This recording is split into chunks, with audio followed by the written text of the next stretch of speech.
महाराष्ट्राला विकासाच्या वाटेवर नेण्याचं काम स्वर्गीय अजितदादांनी केलं. तीच विकासाची गंगा आमच्या मंगळवेढ्यापर्यंत दादांनी आणलेली होती.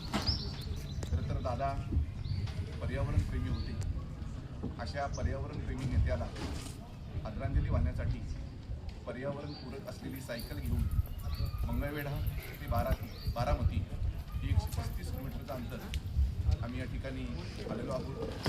आणि जिथं 28 जानेवारीला दादा आपल्यातून निघून गेले आणि या विद्याप्रतिष्ठान बारामती या ठिकाणी दादांच्या पार्थिवाला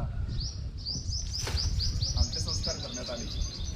अशा जागेवरती येऊन खऱ्या अर्थाने दादांना आदरांजली वाहावी समस्त मंगळवेढीकरांच्या वतीनं, शहर व तालुक्याच्या वतीनं या ठिकाणी स्वर्गीय दादांना आम्ही दोघंजण या ठिकाणी भावपूर्ण श्रद्धांजली अर्पण करतो.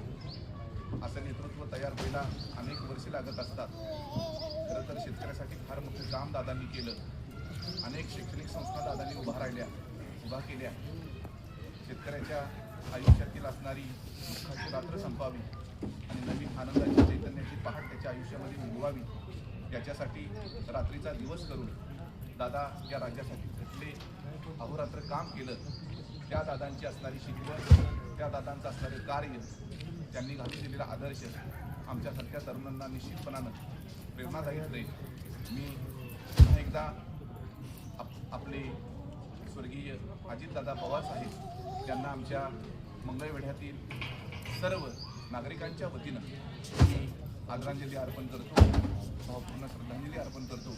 दादा जरी निघून गेले असतील तरीसुद्धा दादा त्या कार्याच्या रूपानं, वेगवेगळ्या संस्थेच्या रूपानं, विचाराच्या रूपानं आपल्यामध्ये जिवंत आहे. असंच आमची भावना त्यावेळी झालेली आहे. आणि म्हणून हाच दादांचा वारसा पुढे घेऊन आपण चालूया आणि खऱ्या अर्थाने दादांचे असणारे विचार आपण या ठिकाणी जगूया.